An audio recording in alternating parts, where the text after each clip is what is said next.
তোমার মতো যুবক র‍্যাব, আর্মি, পুলিশ, বিডিআরের চাকরি করে, 5 বেলার নামাজ পড়ে, দাড়িওয়ালা, সত্য বলো আছে না নাই? বিবেকটা দিয়ে জবাব দাও, তুমি পারো না কেন? ও আমার কলিজার যুবক, তোমার মতো যুবক তাকায় দেখো, রাস্তায় গাড়ি চালায়, ড্রাইভারি করে, 5 বেলার নামাজি, দাড়িওয়ালা আসেনি। তোমার বিবেক দিয়া জবাব দাও, তুমি কেন পারো না? তোমার কপালে কার বরদোয়া লাগছে? তোমার উপরে বুঝি আমার আল্লাহ বেজার হয়ে গেল নাকি? আমি হুজুর হইতে বলছি, আমি হুজুর হইতে বলি নাই, হুজুর বানাইতেও আসি নাই। বাংলাদেশে হুজুর অনেক বাইরে গেছে, হুজুর লাগবে না। আমার দেশে এখন হুজুরের অভাব নাই, আদর্শবান ডাক্তারের অভাব, আদর্শবান ইঞ্জিনিয়ারের অভাব, আদর্শবান ডিসিএসপি, এমপি, মন্ত্রীর বড় অভাব। আজকে যদি আমার দেশের প্রত্যেকটা থানা, জেলার ওসি, এসপি, ডিসি যদি আদর্শবান নামাজি হতো, জমিনের মধ্যে কোরআনের বয়ান চলতো, কোনো মাস্তান বাধা দেওয়ার চিন্তাই করত না।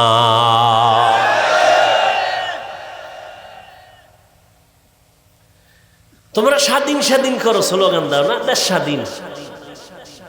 দেশ স্বাধীন হলে চট্টগ্রামে আইনজীবীর গলায় ছুরি চালানো হয় কেন?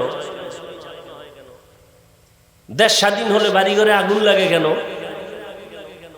দেশ স্বাধীন হলে বক্তার ওয়াজে বাধা কেন এখনো? আলহামদুলিল্লাহ আমারটাই দিতে পারে না, আমি তো ওপেন ঘোষণা দিছি, যারা ওয়াজে বাধা দিব ওদের নাম লিস্টি করে আমাকে দাও এবং কি বলতে চাই রেকর্ড করে ফেলো। ওই জালেমের বিরুদ্ধে আমি আবার নতুনভাবে বাংলাদেশে আন্দোলনের ডাক দিব। নতুনভাবে আন্দোলন হবে সমস্ত জালেমের বিরুদ্ধে।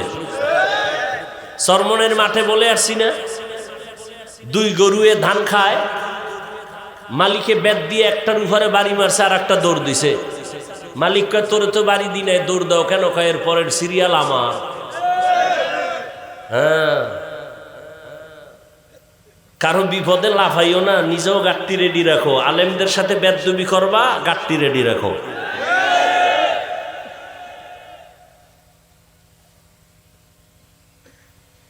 আল্লাহ হেদায়েত দান করুন। মসজিদে রাজনীতি চলবে না, খুব মজার কথা। ইমাম সাহেব থাকতে হবে নিরপেক্ষ, খুব সুন্দর কথা। কমিটির লোক কেন রাজনীতি হয়? ইমামকে নিরপেক্ষ রাখতে হলে কমিটির ব্যক্তিদেরকেও নিরপেক্ষ থাকতে হবে।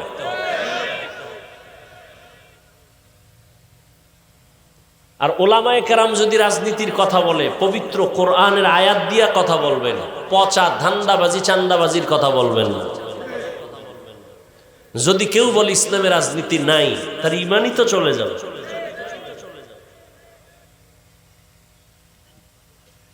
এই কথা শিখায় কারা? যারা ইসলাম চায় না। কারণ সবাই জানে ইসলাম ছাড়া শান্তি নেই, সবাই জানে, বুঝে, কিন্তু ভয় ইসলাম আসলে চোরের চুরি আর চলবে না, এই জন্য ভয়। আজকে সৌদি আরব এত বড় ইসলামী স্টেট, ইসরায়েলের মধ্যে যে হামলা মুসলমানের উপরে ওরা চালায়, ফিলিস্তিনের জমিনে, ভারতের জমিনে, আসামে, এই পরিমাণ অত্যাচার। ইসলামের দৃষ্টি বাদ দেন না, মানবতার দৃষ্টি কোথায়? বেঈমান কথা বলবে দূরের কথা, মুসলমানেরাও চুপটি করে বসে আছে। কথা ঠিক নেই? আমরা যে একটু চিল্লাই, হুজুর গো ধাক্কায় চিল্লাই, ঈমানের ভাওয়ার তো নাই।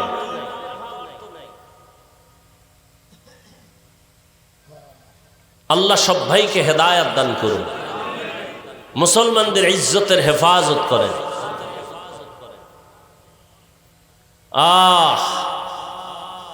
বাংলাদেশের মানুষ মনে করে আমরা তো নিরাপদে আছি, মায়ের কোলে, কোনো টেনশন নাই।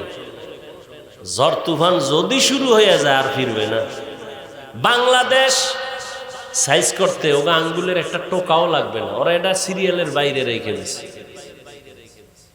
আপনি মনে করেন অনেক অজমা, আফিল, মাদ্রাসা, মসজিদ, এটারে আর দুর্বল করবে কে?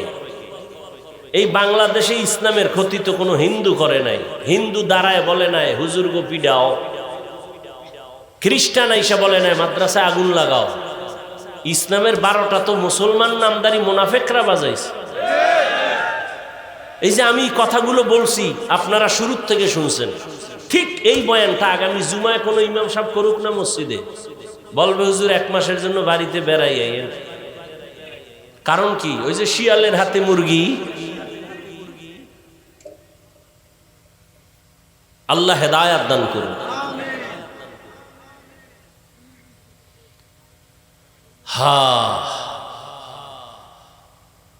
পরকাল জিন্দেগির জন্য কি হিসাব মিলাও রে বাবা।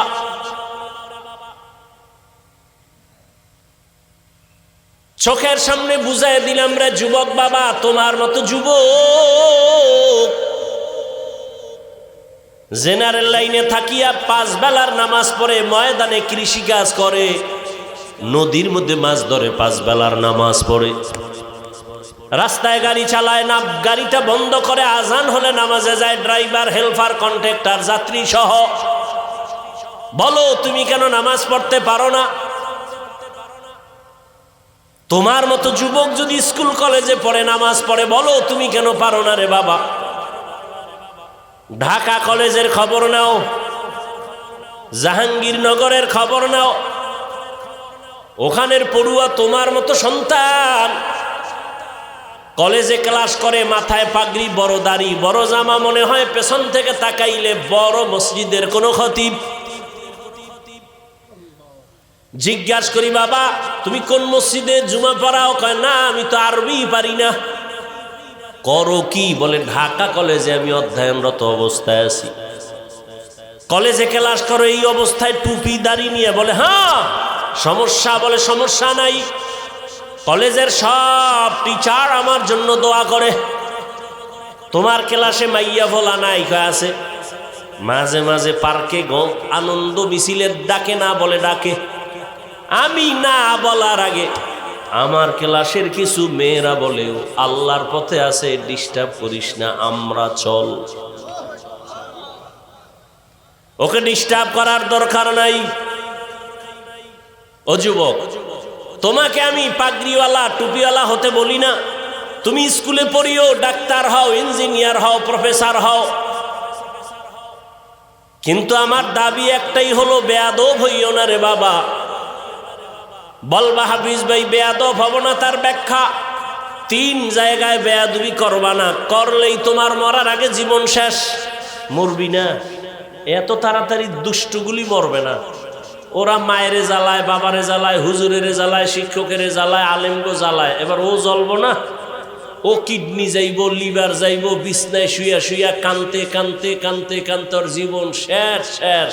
এত তাড়াতাড়ি আল্লাহ নিবে না, ওরে জ্বালাইয়া এরপরে নিয়ে।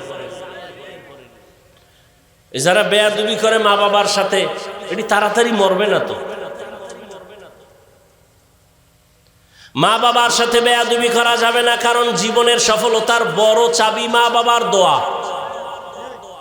এই চেয়ারে বসছি আল্লাহর কসম, মা বাবার চোখের পানি দোয়া না থাকলে এখানে বসা যাইতো না রে বাবা। তবে আমার আব্বা আম্মা দোয়া করেছেন, কান্না করেছেন, আল্লাহ সম্মান দিছেন, তবে আমাকে মা বাবা হাতে ধরে আমাকে বয়ান শিখান নাই, দস্তকাত শিখান নাই। আমি দস্তকাত দেই, কথা বলি, বয়ান করি, এগুলো আমার মা বাবা শিখান নাই, হাতে কলমে ধরে এগুলো শিখাইছেন আমার ওস্তাদ, আমার শিক্ষক। অতএব শিক্ষকের সাথে যদি বেয়াদবি করো রে ছাত্র, জীবনের লেখাপড়ার দরজা থেকে তুমি ধ্বংস হয়ে যাবে। বহু রাস্তায় মাঝে মাঝে পাগল দেখি, অর্ধুলাঙ্গ পাগল, ইংলিশে কথা বলে, আরবিতে কথা বলে। পাগল আবার ইংলিশ কেন কয়? পাগলে ইংলিশ বলে না, বরং ইংলিশ পড়নেওয়ালা ছাত্রটাই বেয়াদবি করে পাগল হয়ে গেছে। এই বানায় বলতেছি, এরকম পাগল দেখছো? আরবিতে কথা বলে অথচ পাগল। হিসাব করে দেখলাম বেয়াদবি করে পাগল হয়ে গেছে। এজন্য মা বাবার বরদোয়া বড় কঠিন, শিক্ষকের বরদোয়া কঠিন। 3 নাম্বার, উলামায়ে কেরাম মুরব্বীদের সাথে বেয়াদবি করলে জীবন ধ্বংস, চরিত্র ধ্বংস হয়ে যাবে। কোন কোনোদিন কোনো মা বাবা সন্তানের জন্য বরদোয়া করে না, লিখে রাখো ভালো করে। কোনোদিন কোনো শিক্ষক ছাত্রের জন্য বরদোয়া করে না, কোনো আলেম কোনোদিন কোনো উম্মতের জন্য বরদোয়া করে না। বরদোয়াটা এসে যায় তোমার আচরণে কষ্ট পায় যদি মা বাবা বলে আহ, বাস এতটুকুই যথেষ্ট তোর কপাল পোড়ার জন্য। তোমার আচরণে কষ্ট পেয়ে যদি শিক্ষক বলে আহ, তোমার কপাল পুড়তেই নিঃশ্বাসটাই যথেষ্ট। আল্লাহ হেদায়াত দান করুন। সব কিছুর মূলে এত বয়ান, এত বয়ান, এত বয়ান। ও যুবক বাবা মুসলমান, তোমাকে বয়ান করবো কেন? আজকে তো বয়ান করার প্রয়োজন। ওলামায়ে কেরামের চট্টগ্রামের পাহাড়িয়া জঙ্গলের ভেতরে খ্রিস্টান মিশনারিরা ভেজাল করে। আজকে তো ওলামায়ে কেরাম বেশি বেশি বয়ান করবেন, পঞ্চগড়ে টাকা দিয়ে কাদিয়ানি বানায়। কিন্তু কই, এক সেকেন্ড পঞ্চগড়ে যাওয়ার সময় নাই, 12টা মাস দিন নাই রাত নাই, গাধার মতো দৌড়াই সারা দেশে, পায়ে ধইরা ধইরা বয়ান করি। একজনকেও বলি না আমার দলে আসো, পাও ধরে ধরে ধরে ধরে বিনয়ের সাথে বয়ান করি। ও মা বোনেরা, ও বাবাজিরা, ও বৃদ্ধ বাবাজি, ও যুবক বাবারা, আমি পাঁচকল্লি পড়েছি, তোমরাও পড়ো, একবারও বলি না। আমি কওমি মাদ্রাসায় লেখাপড়া করেছি, তোমরাও কওমিতে যাও, একবারও বলি না। আমি পীর সাহেবদের মুরিদ, তুমি পীরের কাছে যাও, একবারও বলি না। আমি তাবলিগের লাইনের সন্তান, তুমিও তাবলিগে যাও, বলি না। কি বলি বাবা? মা বাবার দোয়া নিয়ে চলো, শিক্ষকের নেক নজর লাগায় চলো, ওলামায়ে কেরামের দোয়া নিয়ে আগাও। ডাক্তার হবা তো সম্মানের ডাক্তার হও, ইঞ্জিনিয়ার হবা দেশব্যাপী সম্মানিত ইঞ্জিনিয়ার হও, প্রফেসর হবা তো দেশ জোড়া সম্মানের প্রফেসর হয়ে যাও। এমন ডাক্তার আমার দেশে আছে যে বিদেশওয়ালারাও তাকে হায়ার করে নিয়ে যায় টাকা চিকিৎসার জন্য। এটা সম্মান না? আল্লাহ তোমারে পারে না? পারে না? মা বাবার সাথে বেদবি করো, আরো আগে পারবে। লিকুল্লি শাইইন জিনাতুন ফিল ওয়ারা ওয়া জিনাতুল মারই তামামুল আদাবি আজ খুদা খাহি মে তৌফিক আদব বে আদব মাহরুম গাশত আজ ফজলে রা। সব কথার মূলে আল্লাহর ভয় নাই। যদি আল্লাহর ভয় থাকতো, ওরে ভাই আপনারাও মুসলমান, আমিও মুসলমান, খেয়াল করেন কষ্ট হয়। আপনাদের আল্লাহ আমার আল্লাহ দুইজন, জবান খুলে বলেন কয়জন?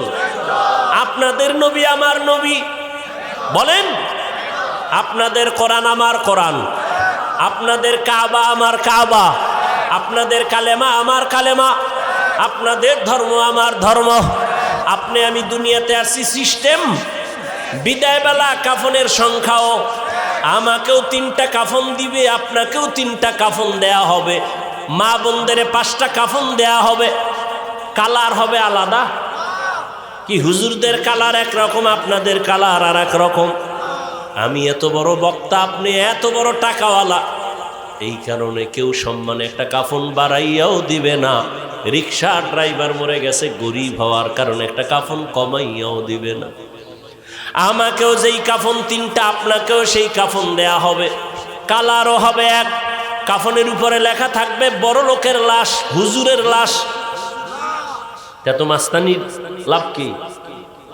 আজ আমি বক্তা, আপনি শ্রোতা, আপনি বড় ডাক্তার, আমি রুগী, আমি ইমাম, আপনি মুক্তাদি। এত ভাব, টাকার গরম, ক্ষমতার গরম, এলেমের গরম, সাদা সুসংবাদ সম্বলিত। এটা আয়াত আমি আপনাদের সামনে পড়েছি। আল্লাহ বলেন, ইয়া আইয়ুহাল্লাযীনা আমানুত্তাকুল্লাহা ওয়াল তানজুর নাফসুম মা কদ্দামাত লিগাদিন ওয়াত্তাকুল্লাহ ইন্নাল্লাহা খাবীরুম বিমা তা'মালুন।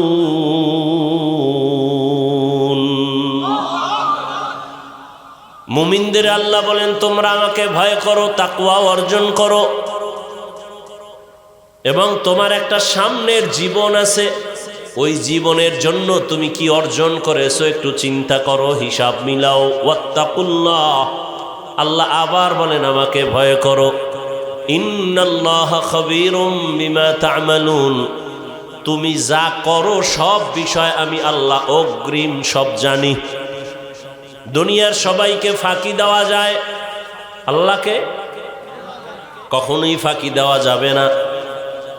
রহমতের নবী বলেন, আদ-দুনিয়া সিজনুল মুমিন ওয়া জান্নাতুল কাফির, দুনিয়াটা মুমিনদের জন্য জেলখানা, মুসিবতের জায়গা।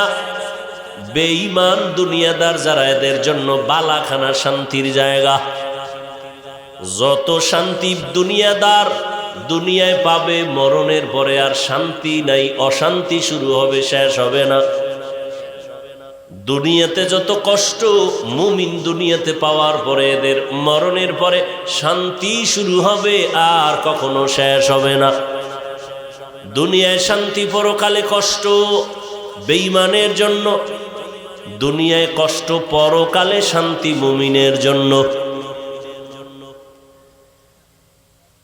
কারণ আল্লাহ বলেন দুনিয়াটা পরীক্ষার হল। এই দুনিয়ায় যার ঈমান যত তাজা, তার মুসিবত তত বড়। দুনিয়াতে সব থেকে বড় ঈমানওয়ালা, তাজা ঈমানওয়ালা নবী রাসূলগণ, তাদের জন্য দুনিয়াটা বড় মারাত্মক ছিল, পরীক্ষা বড় কঠিন ছিল। আল্লাহ পাক বলেন, আমি দুনিয়ায় তোমাদের পাঠাবার একমাত্র কারণ আখিরাতের ফসল কামাই করবা। আমার দেশ থেকে বিদেশে যারা কাজের জন্য যায়, আমেরিকা যায়, লন্ডন যায়, সৌদি আরবে যায়, কাতার, কুয়েত, ওমানে যায়, বহু যুবক ছেলে মেয়েরা বিদেশ আছে না নাই? ওরা বিদেশ যায়, টাকা পয়সা কামাই করে, কিন্তু ওখানে কেউ বাড়ি করে না, কামাই করে ওখানে, চিন্তা চেতনা সব তার নিজ জন্মভূমি বাংলাদেশে একটা ঘর কেমনে করবে, আব্বা আম্মাকে একটু আরামে কেমনে ঘুম পাড়াবে, সন্তান পরিবার নিয়ে কেমনে জীবন যাপন করবে, এই চিন্তায় রাতের ঘুম নাই, খানা নাই, এত ব্যস্ত সময় পার করে, সেখানে ঘুমায়ও না টাইম মতো, ওভার ডিউটি করে, আছে না নাই? বিদেশে তুমি এখন খাও আর ঘুমাও। বিদেশে প্রবাসে আমার যুবক বাবারা, যারা আসলেই দুনিয়ার এই মা বাবার মোহাব্বত নিয়ে গেছে, ঋণ হইয়া গেছে, দ্বার উদ্ধার করিয়া গেছে, ওখানে যায় টাইম মতো ঘুম নাই, টাইম মতো খানাও নাই, ডিউটি 8 ঘন্টা, ও ডিউটি করে 16 ঘন্টা, মাঝে মাঝে অসুস্থ হয়, এরপরও ডিউটি বাদ দেয় না। ওর মধ্যে একটা প্রেশানি কাজ করে, আরে আমি 1 মিনিট সময় যদি লস করি, আমার কামাই রুজির 1 মিনিট সময় লস হবে। বাড়ির মধ্যে আমার কত প্যারা, আমার মাথায় আমার মা, আমার বাবা, আমার স্ত্রী, আমার সন্তান, আমার পরিবার, ঋণের বোঝা। বিদেশে গিয়া মানুষ 1 সেকেন্ড ঘুমায় না, যারা জ্ঞানী। আর যারা পাগল, ওরা কিছু টাকা কামাই করে আবার তাস খেলে, জুয়া খেলে। বাংলাদেশের ছেলে ওখানে নামাজও পড়ে না, মক্কার পাশে থাকে, মদিনার পাশে থাকে, নামাজও পড়ে না। কিছু যুবকরা গত বছর কানলো বাইতুল্লাহর পাশে বসে, হোটেলে আইসা আর বলল, হুজুর দোয়া করবেন। আমাদের সাথে অনেক যুবকরা বাড়িতে টাকা পাঠায় না, বলে সৌদির অবস্থা ভালো না, অথচ আমরা দেখতেছি টাকা কামাই করে আর জুয়া খেলে। আর যারা জ্ঞানী, কষ্ট করে বিদেশ দিয়ে ঘুমায় না, ঠিক এই দুনিয়ায় যারা আছে মুমিন, দুনিয়ার ধান্দায় পড়ে নাই, ওর মধ্যে একটা কাজ করে, আমার এই দুনিয়া থাকার জায়গা না, খানার জায়গা না, ঘুমানোর জায়গা না, আরামের জায়গা না, আমার আসল বাড়ি দুনিয়া না, আমার আসল বাড়ি জান্নাত, আমার আরামের জায়গা জান্নাত। আমি দুনিয়াতে আসছি কেন? ঘুমানোর জন্য না, খানার জন্য না। দুনিয়াতে আসার একমাত্র কারণ, আমি আসছি জান্নাতের বাড়িটা সুন্দর করার জন্য। আমি দুনিয়াতে আসছি আমার আব্বা আম্মাকে দেখা দেখা জান্নাত কামাই করার জন্য। আমি দুনিয়াতে আসছি আল্লাহর হুকুম মতো জীবন চালাইয়া আখিরাতের ময়দানে বাহাদুরের মতো বিনা হিসাবে জান্নাতে ঢোকার জন্য। এ কারণে আমার আল্লাহ বলেন, ও বান্দা, দুনিয়ার মধ্যে থাইকা আখিরাতের ফসল কামাই করো, কারণ অন্য কোনো জগৎ নাই আখিরাতের ফসল কামাই করার। আর দুনিয়া মাজরাতুল আখিরাহ, দুনিয়াতে থাকি আখিরাতের ফসল কামাই করো। তার মানে তুমি যে দুনিয়ায় থাইকা মা বাপ বাদ দিয়া, ছেলে মেয়ে বাদ দিয়া, বিবাহ শাদী বাদ দিয়া, ব্যবসা বন্ধ করে শুধু জিকির করবা, এটা না। বান্দা, তোমাকে আমি 24টা ঘন্টার একটা পর্দা লাগায় দিছি, রাত আর দিনের পর্দার মধ্যে তোমার জীবনটাকে আটকায় দিলাম। দিন রাত 24টা ঘন্টা দিলাম, কখনো দিন হবে বড়, রাত ছোট, আবার কখনো রাত হবে বড়, দিন ছোট। তুলিজুল লাইলা ফিন নাহার ওয়া তুলিজুন নাহারা ফিল লাইল ওয়া তুখরিজুল হাইয়া মিনাল মাইয়িতি ওয়া তুখরিজুল মাইয়িতা মিনাল হাইয়্যি ওয়া তারযুকু মান তাশাউ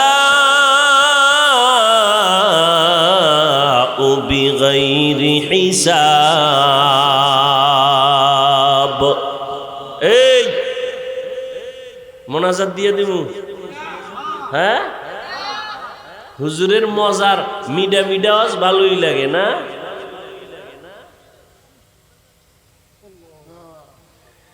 মিষ্টি বয়ান খুব ভালোই লাগে, আর কলিজায় আঘাত লাগলে আর ভাল লাগে না, জুতা খুঁজে তাড়াতাড়ি উঠার জন্য। হ্যাঁ, আল্লাহ হেদায়েত দান করুন।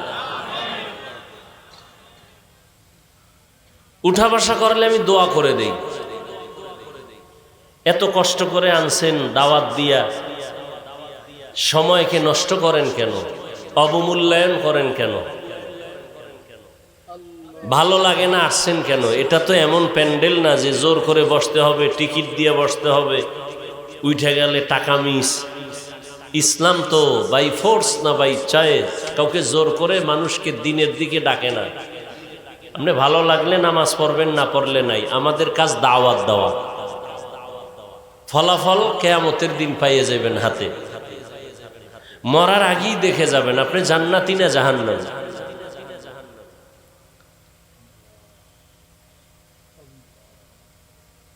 আল্লাহ হেদায়েত দান করুন। কয়দিনের হায়াত এই যুবক? এমন একটা দিন নাই যে যুবকের লাশের খবর নাই। মহামারী করোনার দিকে নজর করো, ভুলিয়া যাও না রে বাবা। দেখো শুধু লাশ, যুবকের লাশ। গাড়ি অ্যাক্সিডেন্ট হয়ে যত লাশ দেখো, অধিকাংশ যুবক। পানির নিচে যত মরণের লাশ দেখো, অধিকাংশ যুবক। কি যুবক?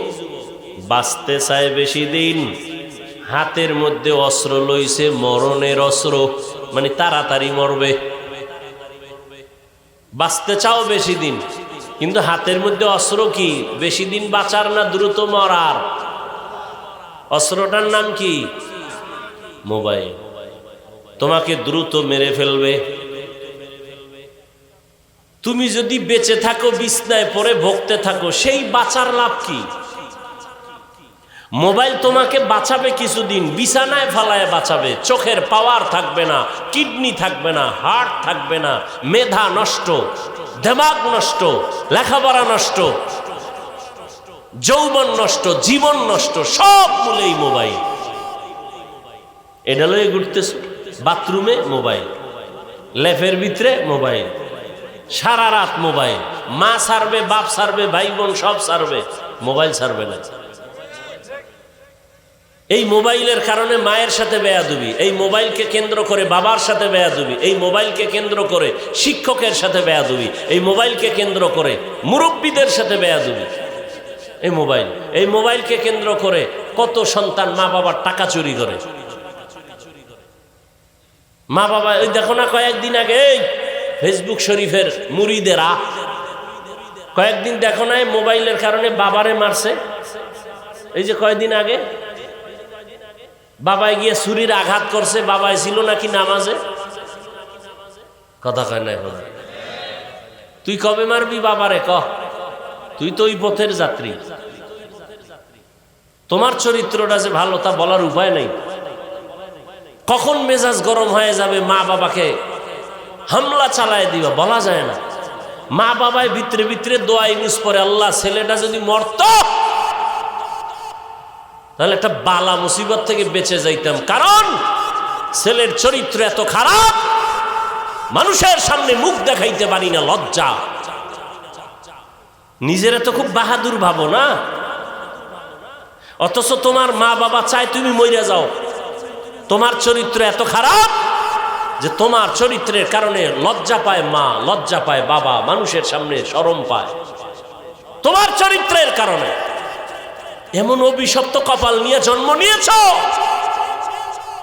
শিক্ষক তোর উপরে বেজার, এত তোর ব্যবহার খারাপ, এলাকার মুরব্বীরা তোমার উপরে বেজার, তোমার ব্যবহার এত খারাপ, মা বাবা বেজার তোমার উপরে, তোমার ব্যবহার এত খারাপ, আলেম ওলামা তোমার উপরে বেজার, তোমার ব্যবহার এত খারাপ।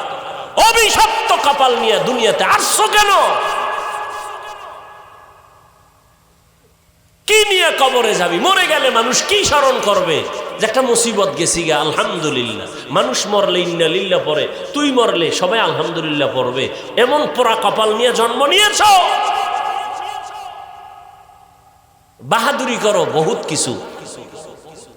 কোন দিন মরণ হবে জানা নাই, ঘুমের ভিতরে মরণ, ঘুমের ভিতরে হয়নি?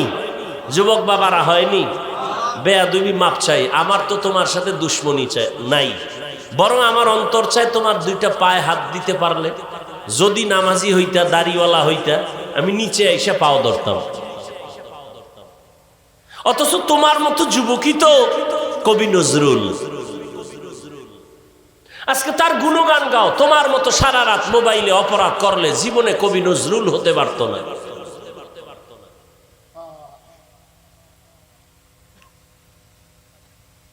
আল্লাহ তোমারে কি না দিছে বলো?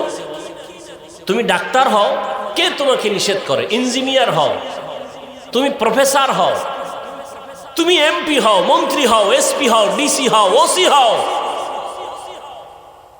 তবে বেয়াদব হইও না, বেয়াদব হইও না।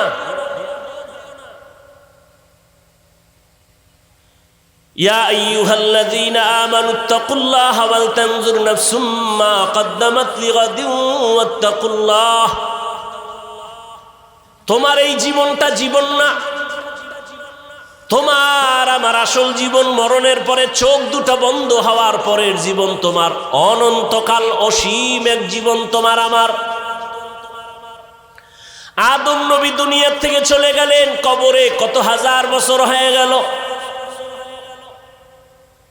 তোমার আমার দাদা নানি আত্মীয় স্বজন মুরব্বীরা অনেকের চিনই না, কবরে পড়ে আছে কত শত বছর হয়ে গেল। এর যুবক, তোমার মতো কত যুবক জেনারেল লাইনে থাইকাও আখেরাতের ময়দানে দৌড়াচ্ছে বারবার। স্কুলে পড়ে, কলেজে পড়ে, চাকরি করে, 5 বেলার নামাজ পড়ে, দাড়ি কামায় না। এরকম যুবক নাই? মিথ্যা বলবা না। তুমি পারো না কেন? ওয়াজ সারা জীবন শুনে লাভ কি? এই কথার জবাব দাও, আর জীবনে ওয়াজ লাগবে না। তোমার মতো যুবক যদি স্কুল কলেজে পড়ে, 5 বেলার নামাজ পড়ে, জবাব দাও তুমি পারো না কেন? আর ওয়াজের দরকার নাই, ওয়াজ তোমার এটাই যথেষ্ট। তুমি পারো না কেন? তোমার মতো যুবক দিন ঢুকবা, ওই দিন সব বাহাদুরি বন্ধ হয়ে যাবে। সাদা কাফনে ঢোকার পরে কে ধনী, কে গরিব, কে আলেম, কে মূর্খ, কে ইমাম, কে মুক্তাদি কোনো লেখা থাকবে না, সব একাকার হয়ে যাবে। এত বাহাদুরি কবরে যাওয়ার আগেই দেখো, সাদা কাফনের প্যাকেট হওয়ার মাত্রই বাহাদুরি বন্ধ হয়ে গেল। কিসের এত বাহাদুরি? কই টাকাওয়ালা 3 কাফনে প্যাকেট হয়ে যাবে। কোটি টাকার মালিক দেখো, অভাব হয় না দূর, গরিবী ঘুমায় আরাম করে মনটা বাহাদুর। ফেরাউনের লাশটা দেখো মিশর জাদু ঘরে, খায় না মাটি পোকা মাছি সবাই ঘৃণা করে। হৃদয় থাকিবে যার নম্রতা সদা, রহমত আসিবে সেথা প্রভুর ওয়াদা। বড়র বড়াই থাকলে দিলে রহমত আসবে না, নিজেকে নিজে ছোট মনে করিও সদা। উঁচু জমিন থেকে পানি নিচু জমিনে যায়, তেমনি খোদার রহমত আসে নম্রতার হৃদয়। ভোগবিলাসের বাড়ি গাড়ি পরে রবে সব, থাকতে সময় স্মরণ করো আল্লাহ আমার রব। ইন্নাল্লাযীনা ক্বালু রাব্বুনাল্লাহু সুম্মা ইসতাকামু ফালা খাউফুন আলাইহিম ওয়ালা হুম ইয়াহজানুন।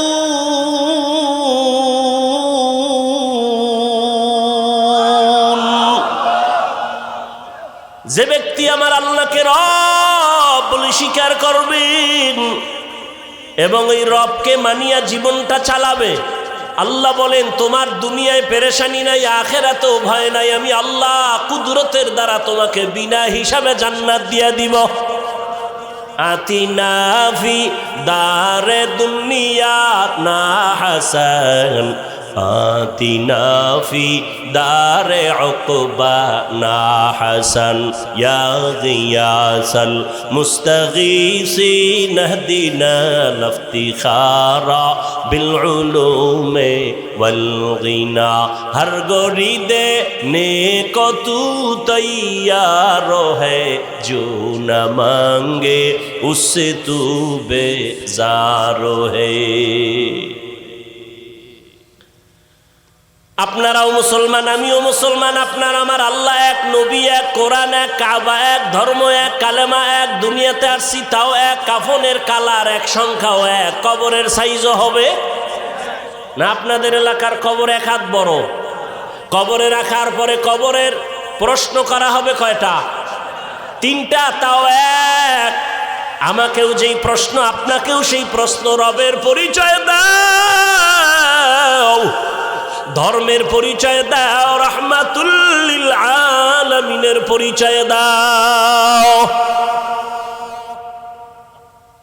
আপনিও মুসলমান, আমিও মুসলমান। আপনার আমার আল্লাহ এক, নবী এক, কোরআন এক, কাবা এক, ধর্ম এক, কালেমা এক। অথচ আপনাকে পাও দুইটা বয়ান করা লাগবে কেন? বরং বয়ান করার পরেও তো দেখি আমি টুপি খুলতে চাই না। আপনি কেমন মুসলমান যে টুপি দিতে চান না? আমি পাও ধরে ধরে বলি ভাইজান দাড়িটা লম্বা করেন, আমি দাড়ি কাটতে চাই না। আপনি কেমন মুসলমান যে দাড়ি রাখতে চান না? আমিও মুসলমান, আপনিও মুসলমান। আমি মসজিদে না ঢুকলে লজ্জা পাই। আপনি কেমন মুসলমান যে মসজিদে ঢুকতে গেলে লজ্জা পান? আমিও মুসলমান, আপনিও মুসলমান। আমি বেপর্দায় চলতে গেলে লজ্জা পাই। আপনি কেমন মুসলমান যে পর্দা করতে গেলে লজ্জা পান? কপাল বুঝি পুড়িয়ে গেছে রে যুবক। আর কপালটা যদি পুড়িয়াই যায়, আমি হাফিজুর রহমান কেন, মক্কা মদিনার ইমাম কেন, স্বয়ং রসুলেও যদি বয়ান করে কপাল খুলবে না। যেই রসুলকে একটা নজর দেখা মাত্র জাহান্নামের আগুন হারাম হয়ে যায়, কেমন মায়ার নবী চিনলি না রে যুবক? যেই মায়ার নবীর চেহারা মোবারক এত সুন্দর, যেই রহমতের নবীকে এক নজর দেখলে পেটের ক্ষুধা থাকে না, কেমন মায়ার নবী? যেই রহমতের নবীকে একটা নজর দেখার জন্য গর্তের পিপিলিকা কান্না করে, কেমন মায়ার নবী আমার?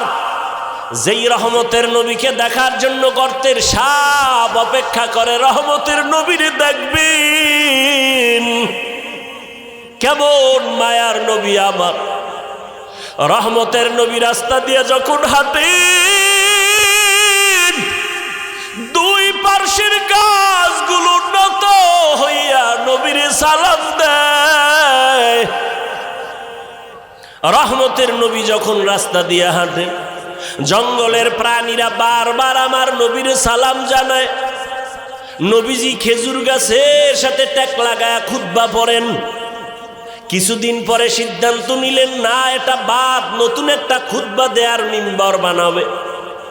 বুখারী শরীফের ইবারত, খেজুর গাছ কান্না শুরু করছে।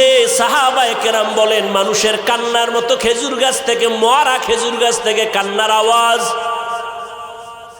রহমতের নবী বলেন, রে খেজুর গাছ কেন কাঁদো? আমি কি দোয়া করব তুই জিন্দা হবি, তোর কাছে খেজুর হবে, উম্মতেরা খাবে। খেজুর গাছ বলে, না ইয়া রাসূলুল্লাহ, এই দোয়া চাই না। কেন কাঁদো? বলে, আপনার বিরহের বেদনায় কান্না করি। কি চাও? বলে, এখানে জানাজা পড়ায়া দাফন করবেন, হাসরের ময়দানে আপনার সাথে জান্নাতে থাকতে চাই। নবী উস্তুনে হান্নানা আজহাজ রে রসুল নালামি জাদ হামচুয়ার বাবুকুল। রহমতের নবীর জন্য জঙ্গলের প্রাণীরা, নদীর মাছ এতটাই পাগল। কপাল খারাপ, আমরা মুসলমান হয়ে সেই নবীরে চিনতে পারলাম না। এরে নবীর আশেক, রহমতের নবীর শরীর মোবারকে মশা মাছি পড়া হারাম। আম্মা জান আয়েশা রাদিয়াল্লাহু আনহা বলেন, নবীর শরীর মোবারকের ঘাম আমি বোতলে ভরে রাখতাম, আর আতর হিসাবে আমরা নবীর ঘাম ব্যবহার করতাম।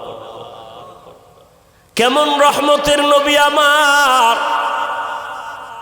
আজও সেই নবী মদিনাতুল মুনাওয়ারা জিন্দা নবী, উম্মতের মায়ায় কান্না করে। এরে নবীর উম্মতের দল, আজ আমার নবীর বিরুদ্ধে এত অত্যাচার, এত ষড়যন্ত্র, মুসলমানের উপরে হামলা শুধু কালেমার কারণে, রহমতের নবীর উম্মত হওয়ার কারণে। না হয় ফিলিস্তিনের মুসলমানের তো অন্য কোনো অপরাধ নেই। তুমি আজকে 3 বেলা খানা খাও, কত আরামে ঘুমাও। ফিলিস্তিনের মুসলমান রমজান গেল, সাহারি খেতে পারে না, ইফতারি নাই। মায়ের সামনে সন্তানের জবাই করে, সন্তানের সামনে মা বাবাকে জবাই করে, ধর্ষণ করে। এরে সন্তান, ও মা বাবারা, একটা সন্তান অসুস্থ হয়ে গেলে তোমার ঘুম আসে না, সন্তান অসুস্থ, পাগল হয়ে যাও। অথচ ফিলিস্তিনের মুসলমানের অবস্থা দেখলে কোনো মানুষ স্থির থাকতে পারে না রে বাবা। আসলে আল্লাহর ভয় অন্তরে নাই, নিজের মধ্যেই তো ইমানের দুর্বলতা। কয়দিন আর দুনিয়ার এই বাহাদুরি রে বাবা, এখনো সময় আছে, তওবা করো। দুনিয়াটা কিছুই না, চোখ বন্ধ করলে সব শেষ হয়ে যাবে। আজ আমি তুমি বলি, আমার বাড়ি, আমার গাড়ি, আমার টাকা, আমার পয়সা, সব আমার আমার আমার।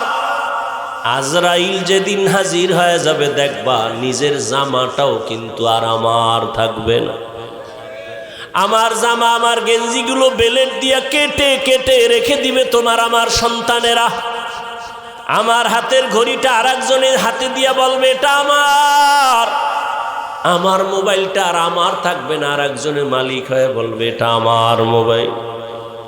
আমাকে 3টা কাফনে পেঁচাইয়া ঘর থেকে বিদায় করে দিবে।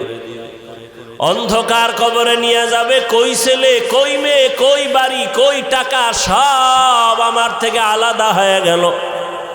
3 কাফনের বাসিন্দা বানায়া জানাজা পড়ায়া কবরের দেশে নিয়ে রাখবে। এমন একটা জায়গায় কবর যেখানে দিনের বেলাও যাইতে সবাই ভয় পায়। বাঁশবাগান বাড়ির পেছনের অংশ, ওখানে কেউ যায় না, সাপ বিচ্ছু থাকার গর্ত। কবরে রাখিয়া সবাই চলে যাবে, আর খবর নিবে না। তবে হ্যাঁ, যদি কিছু নেক আমল করে যাও, ভালো সন্তান রেখে যাও, কোরআন পড়নেওয়ালা, মাদ্রাসা মসজিদ রেখে যাও, আলেম ওলামা বানায় রেখে যাও, এদের দোয়া চলবে কবরে। তাও যদি না থাকে কবরে আর কিছুই যাবে না রে বাবা। রহমতের নবী আম্মা জান আয়েশা বলেন, আমার হুজরায় বসে নবী গুনগুন করে কান্না করেন। আমি জিজ্ঞাসা করতাম, ইয়া রাসূলুল্লাহ, আমি আয়েশার কোনো বেয়াদবির কারণে আপনি কান্না করেন? কয় না না। তো কেন আপনি কাঁদেন? আম্মা জান আয়েশার জবাবে রহমতের নবী বলেন, হাসরের ময়দানের ভয়ঙ্কর হালাত আমার যখন মনে পড়ে চোখের পানি ধরে রাখতে পারি না রে আয়েশা। হাসরের ময়দানটা কত যে ভয়ঙ্কর, আমার উম্মতের কি হালাত হবে আয়েশা। আম্মা জান বলেন, কেমন হালাত? নবীজি বলেন, হাসরের ময়দানে নারী আর পুরুষগুলো উলঙ্গ, সবাই উঠবে। নারীরা উলঙ্গ, পুরুষেরা উলঙ্গ দাঁড়াবে। সূর্যটা মাথার উপরে নেমে আসবে। সূর্যের গরমে জমিনটা তামা হয়ে যাবে। নাফরমানদের মাথার মগজগুলো ভাতের মারের মতো ফুটতে থাকবে।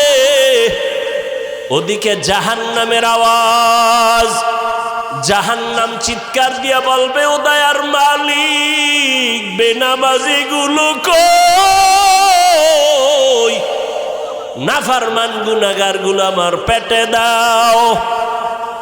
নবী বলেন, ওদিকে আমার আল্লাহ রাগান্বিত আওয়াজ দিয়া ফেলবেন, কুদরতের আওয়াজ দিবেন, বড় ভয়ঙ্কর আওয়াজ। লিমানিল মুলকুল ইয়াউম লিল্লাহিল ওয়াহিদিল কাহ্হার।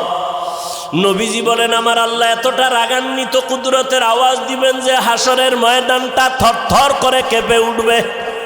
জাহান্নামের আওয়াজ, এমন অবস্থা হবে যে নবীদের কোনো গুনাহ নাই, সে নবীরাও কান্না শুরু করবেন। আদম আলাইহিস সালাম কান্না করবেন, মূসা নবী কাঁদবেন, ঈসা নবী কান্না করবেন, ইব্রাহিম নবী কান্না করবেন, নূহ নবী কান্না করবেন। উম্মতেরা পাগলের মতো দৌড়াবে, কোথায় যাবে একটু পরিত্রাণ পাওয়ার জন্য। আদম নবীও বলবে, আমি পারবো না, যাও, কোনো উম্মতের সুপারিশ করতে পারবো না। মূসা নবীও তাড়ায় দিবেন, ঈসা নবী তাড়ায় দিবেন। সর্বশেষ রহমতের নবী বলেন, আয়েশা, উম্মতেরা পাগলের মতো হয়ে যাবে। এক পর্যায়ে তারা আমি মুহাম্মদের তালাশ করতে থাকবে। আম্মা জান বলেন, ইয়া রাসূলুল্লাহ, উম্মতেরা ওই কঠিন সময় আপনাকে কোথায় পাবে? মায়ার নবী কাঁদেন আর বলেন, আয়েশা, ওই কঠিন সময় আমি একমাত্র আমার রবের সামনে সিজদায় পড়ে মাকামে মাহমুদে কান্না শুরু করব। মূসা নবী কাঁদবেন নিজের জন্য, ঈসা নবী কান্না করবেন নিজের চিন্তায়, আদম নবী কাঁদবেন নিজের চিন্তা, আর আমি মুহাম্মদ কান্না করব। একবারও বলবো না আমার কথা, আমি বারবার বলবো, আমার উম্মতের কি উপায়? আমি আমার মাওলাকে বলবো, আল্লাহ, আমার উম্মতের খবর কি? আমার একটা উম্মত যেন জাহান্নামের আগুনে না যায়, জাহান্নামের একটা সেকেন্ডের গরম সহ্য করতে পারবে না। আমার আল্লাহ তখন আমার কান্না সহ্য করতে পারবেন না, দ্রুত বলবেন, হে নবী, আপনি মাথা উঠান, আপনার কান্না আমি আল্লাহ সহ্য করতে পারি না। আমাকে তখন আমার আল্লাহ বলবে, যান, আপনার উম্মতগুলো বাছাই করে করে জাহান্নাম থেকে জান্নাতের পথে নিয়ে যান। আমি তখন অর্ডার পাইয়া আমার গুনাহগার উম্মতগুলো বাছাই করে করে করে করে হাউজে কাউসারের কিনারায় নিয়ে দাঁড় করাবো। কারণ সূর্যের গরমে পানির এত পিপাসা, এতটা কঠিন, আমার উম্মতগুলোকে আমি ধরে ধরে হাউজে কাউসারের কিনারায় নিয়ে দাঁড় করাবো। আম্মা জান আয়েশা বললেন, ইয়া রাসূলুল্লাহ, কোটি কোটি কোটি মানুষের ভেতরে আপনার উম্মতের চিনবেন কিভাবে? মূসা নবীর উম্মত, ঈসা নবীর উম্মত, ইব্রাহিমের উম্মত কেমনে চিনবেন আপনারটা? রহমতের নবী বলেন, হে আয়েশা, আমার উম্মতেরা দুনিয়ায় যারা ওযু বানাইয়া 5 বেলার নামাজ আদায় করত, কিয়ামতের ময়দানে তাদের ওযুর জায়গাগুলো নূরের আলোতে ঝলমল করতে থাকবে। আমি দেখে দেখে ধরে ধরে বলবো, আয় আয় আয়, আমার উম্মতেরা আয়, হাউজে কাউসারের পানি আমার হাতে পান করে যাও। হাউজে কাউসারের গোড়ায় আমি নিজে পেয়ালা ভরে ভরে পানি দিব, আর উম্মতেরা পান করবে। এভাবে দিতে দিতে হঠাৎ করে উম্মতের লাইন এখন অনেক বড়, মাঝখানে পর্দা পড়ে যাবে। ফেরেশতারা পর্দা দিলা কেন? উম্মত এখনো তো বাকি আছে, ওদেরকে পানি পান করাবো। ফেরেশতারা বলবেন, ইয়া রাসূলুল্লাহ, এই উম্মতগুলো আপনার আসল উম্মত না, এগুলো ভেজাল। আপনি দুনিয়ার থেকে বিদায়ের পরে এই উম্মতগুলো জাহান্নামের পথে চলতে চলতে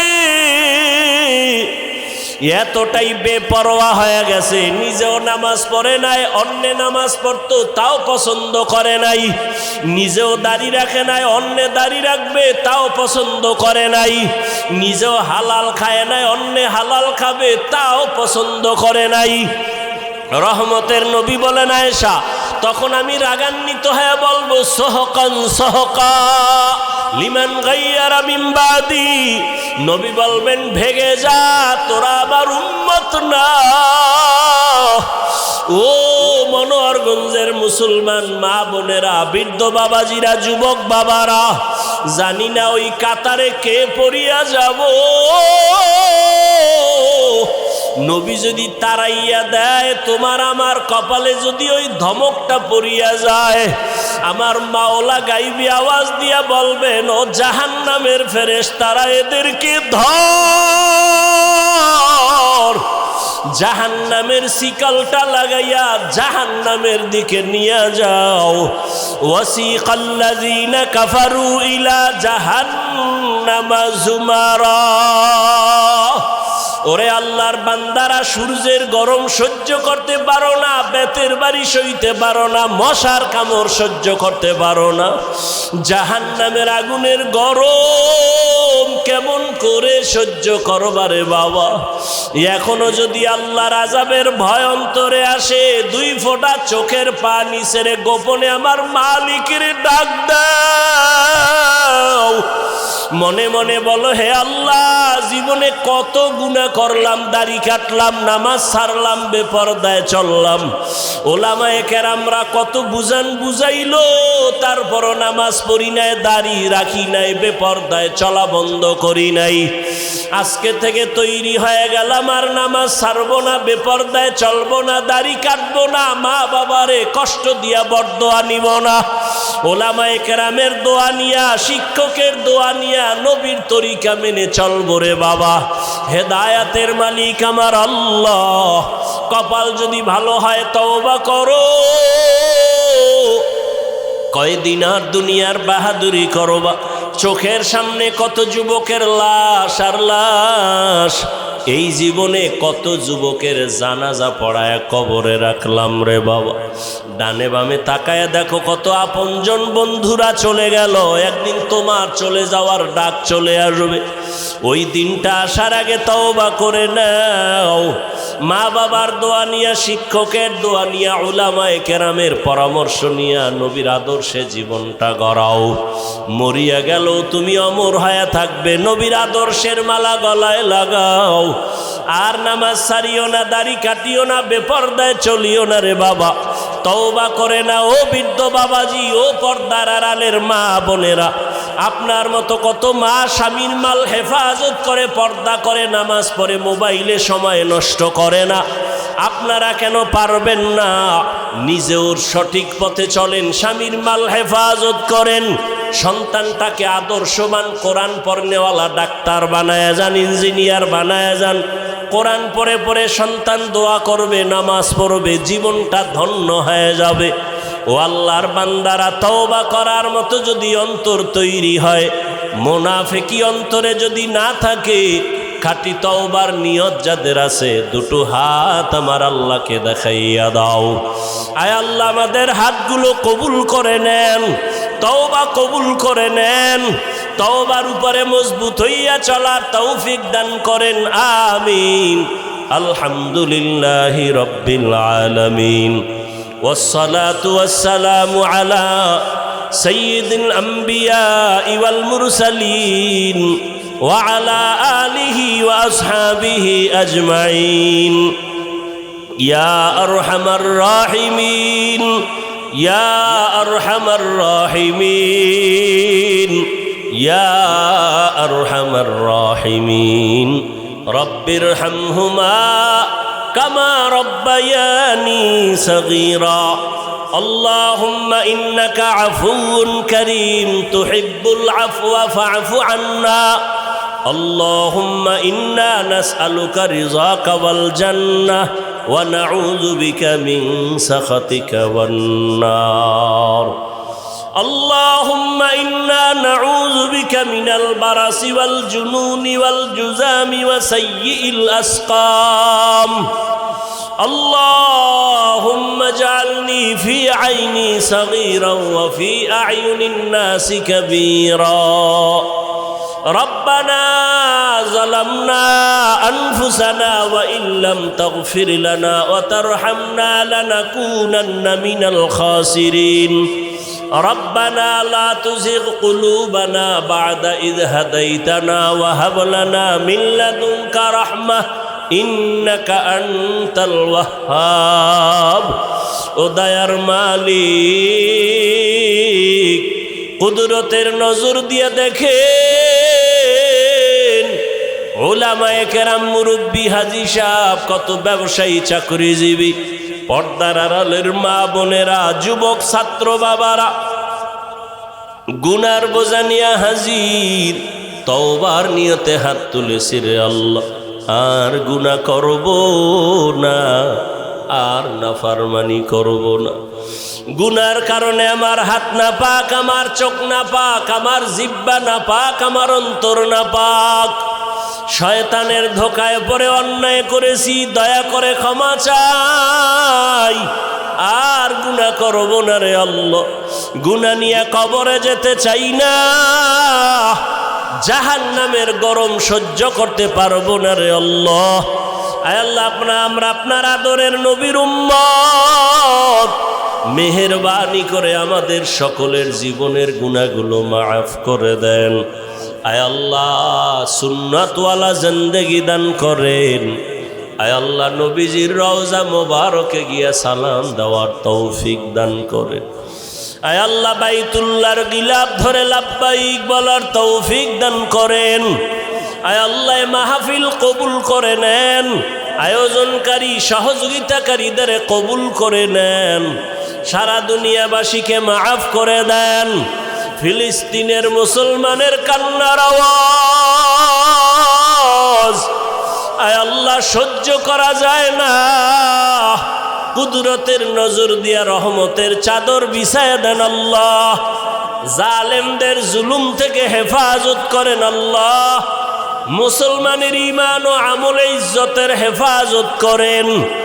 জালেমদের ধ্বংস করে দেন আল্লাহ, জালেমদের ধ্বংস করে দেন আল্লাহ, জালেমদের ধ্বংস করে দেন আল্লাহ। আয় আল্লাহ, সারা দুনিয়ার মুসলমানদের হেফাজত করেন, বাংলাদেশ শান্তির দেশ বানায় দেন। আয় আল্লাহ, জুলুম থেকে দেশ ও জাতিকে হেফাজত করেন।